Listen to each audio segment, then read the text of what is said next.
Hello, my name is Dante Renee, and welcome to the 10 Room Bizarro YouTube page where I talk about films that I believe need to be talked about more. Like tonight's film, 1980's Six Swedes from the Gas Station, or Six Swedes from the Pump, otherwise known as Hot Service Girls in some markets. And this is it right here. This is put out by Ascot Elite German Region Free uh, Blu-ray release here. I got it from diabolicdvd.com. You can see Brigitte LaHaye on the front here, bottomless in front of a gas pump and with a bicycle and kind of the Swiss Alps behind her. This is the back of the Blu-ray here. And this is part of the Six Swede series, and I've reviewed some of these. I'll be reviewing all of them from Erwin C. Dietrich. And Erwin C. Dietrich was a producer for some Jess Franco films, but he also is a director of many films like the Six Swede series and this film in particular. Sometimes he uses a pseudonym. I believe it's like Michael Thomas, but in this particular film, he did not. And I think there was like another Swede film where he did. It's very bizarre and interesting how he switches from using a pseudonym or not using a pseudonym, even within a series of films like these. Now, these particular films really don't have connections per se. Sometimes there might be a loose connection, but in this particular film, I mean, sometimes you have different girls, one different girl, the same girls, with similar story points, but this is not a continuation series. Seemingly sometimes it'll make a reference to another film like Six Swedes in the Alps with Six Swedes on Campus and kind of redefine a previous film like Slumber Party Massacre 2 or Sorority House Massacre 2. So this is a case where you can watch these films individually and kind of out of the order they were made in many regards. So this particular film is literally the six Swedish girls are working a gas station slash brothel slash hotel slash bar slash restaurant in the beautiful seemingly Alps here, and the small towns. Now, in this particular film, we have a bicycle with a workout bicycle with a surprise for the ladies that took some craftsmanship that was also mimicked in Six Swedes on Campus in a different way. We also have a big band orchestra. We also have a town mayor and a crumbling roof. We also have a television that can actually interact with you. Yes. We also have beautiful, absolutely beautiful scenery in this film. We also have stuffed animals in this film.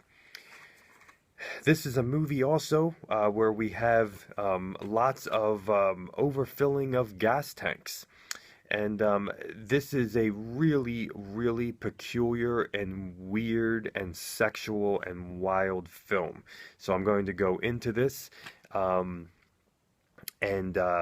It's weird and it's wild. I mean, it's definitely has that line between softcore and hardcore. I mean, it's really kind of balancing in the middle there in terms of the sexuality, and it also has a teen sex comedy vibe, although there's not really teens per se in here. So like a sex comedy type vibe, with an erotic film, with an art house film, with a sexploitation film. So this is a really interesting film in the series of the Six Swede Girls and in general. So let's get into the movie. The music in this film was done by Walter Baumgartner, who has done the other Six Swede films, and also a large grouping of Jess Franco films as well. You will hear pieces of music that are being echoed throughout the Six Swedes series, and they're in this film being echoed as well. Seemingly when sex is about to happen, certain pieces of music you will remember or hear within this same film right here repeatedly. And they're excellent. Lucky for us, they're excellent pieces of music. I mean, we have this kind of disco, jazzy, rock, electric guitar music that's mysterious and sexual and funky and interesting. And these pieces of music are throughout. We also have just some excellent disco, jazz, fuzzy, electric music in here that pumps. Has a porno vibe to it, definitely. Has that disco sleaze, but disco mystery, disco atmosphere, disco ambiance type of vibe to the music. We also have some music in here that sounds very like it would be in a Looney Tunes cartoon. Um, that's kind of played in other portions throughout the film where characters are kind of running and chasing each other or just kind of getting to a location. Um, we have um, we have also some kind of mountain music of sorts, some kind of exotic Swiss music, Swiss mountain music, what would remind me of like Swiss Alp music or something, especially at the beginning of the film, which is something that he typically tends to do, Erwin C. Dietrich. He tends to use that type of kind of exotic music for the location at the beginning of the film, which is interesting, and sometimes you won't hear it for the rest of the film. I don't believe I heard it for the rest of this film.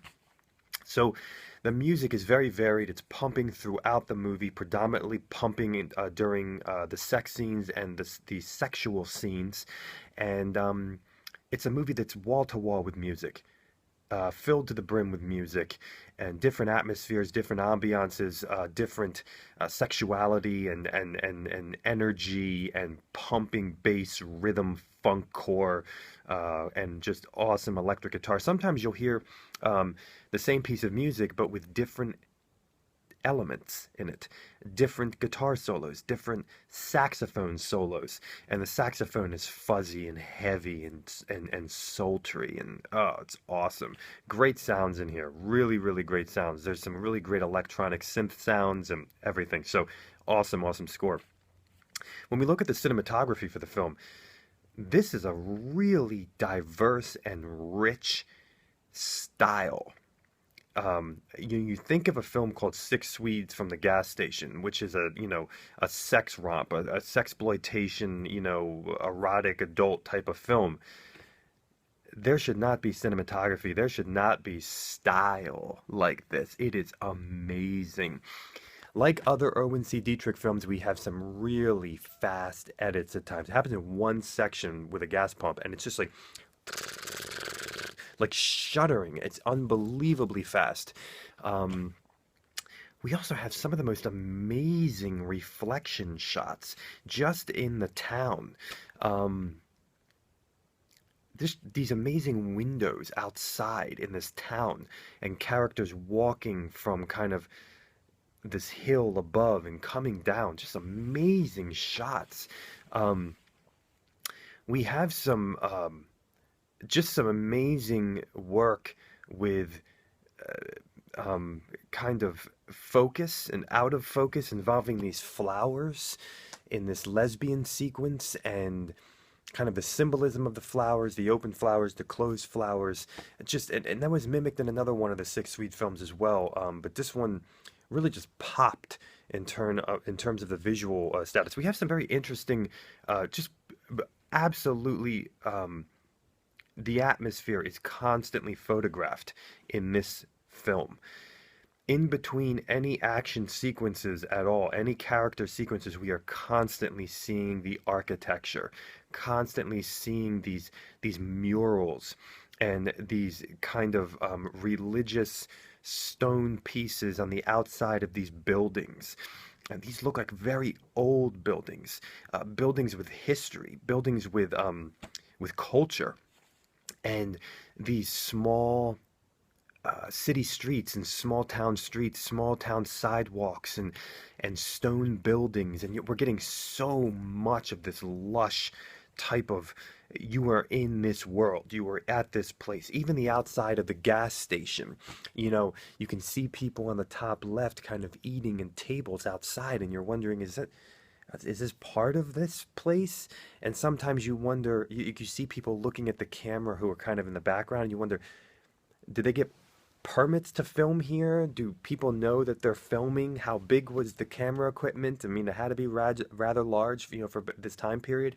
So very interesting types of situations. There's also a really interesting section near the beginning of the film, this woman talking to her husband, I believe, and when she's out of focus in the front while the husband's in focus talking to her, she's topless, kind of. Her breasts are out of her dress. But when she's talking to him, when they're both kind of in focus in the camera, her breasts are there's a lot of cleavage, but they're mostly in her dress, and it keeps flipping like that, and it's really, really interesting, really unique, and you're wondering, was that intentional? And very, very interesting stuff. We have slow motion in here, of course, with the girls jogging and their breasts and their vaginas and jumping and their legs. Definitely, we have that slow-mo type of vibe. Um, and this film has some extremely creative stuff. It takes on almost a surreal vibe. The sexuality takes on a surrealness in this film. There is some humor. There are a couple moments where I laughed, and there's a very jovial vibe to this film, definitely. And there's a repetitious vibe to this film where we look at each one of the Swedes, and whatever one does, the other five will do also, and the camera will work that type of repetition into this jovial Swedish world. Some of the most creative crap I've ever seen with a television. I mean, there's some really creative stuff with a television in this film. I don't want to give away too much, but I have to tell you, I've never seen anything quite like it before. I mean, if you've seen Videodrome, this is the erotic sexploitation version in some way, okay, folks? I mean, it is just really sexual, really erotic, and the sexuality for this film, we have full frontal for the women, full frontal for the men, and behind as well, but mostly front, actually. Isn't that funny? And tons of implied sex, oral, heterosexual, lesbian, some kind of porno tongue kissing, and lots of humping. But then in kind of the last 10 minutes of the film, we go a little bit harder in terms of the vagina being very close up and fingers stroking it and almost going invasive in a way. So similar to another one of the Swede films, the end starts to get a little harder. And we have the girls, in very sexual, situations where they're kind of doing their toenails bottomless, their legs spread. I mean, the best way I can describe it is, I mean, the film is very Penthouse magazine in those regards and not Hustler, okay, if you understand what I'm saying there, especially in the old days, in the 80s. The film has such a dense eroticism to it, an unashamed eroticism to it, and such weird situations, and the story takes on a weird sexuality. The sexuality is the story. The sexuality of their bodies and of the intercourse and everything is the story. And there's such a free sexuality here. I mean, we almost have a gas station prostitution here. And there's such weird shots of not weird, I mean artistic. Have you ever seen artistic shots of a gas pump and the gas kind of flowing and everything? I mean, very, very interesting shots here. And the girls each have their own room at this brothel slash gas station, and it plays out at times like, kind of a British comedy. There's a rhythm, there's a sexual rhythm to the film, but there's also a comedic rhythm to the film where a bell rings. This girl, a bell rings, that girl, a bell rings, and we have masturbation in here, panties, we have the whole nine. The girls are in their sneakers, but they're completely naked and undressing. And I have to say, they're just weird stuffed animals. When you watch the scenes, you'll see these stuffed animals in the different rooms. And I have to say, seriously, again, the television in this film is insane.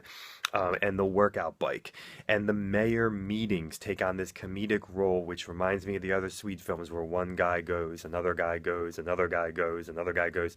And one of my favorite girls in the film is the mayor's wife. I've never seen her before, seemingly. I don't believe I have. So this is Six Swedes from the Gas Station, very erotic, in between softcore and hardcore, and just beautifully shot and profoundly weird, surreal, bizarre film. But not surreal in the David Lynch way, surreal in the way the film plays to the viewer and what you're experiencing for these 85 minutes with sexuality.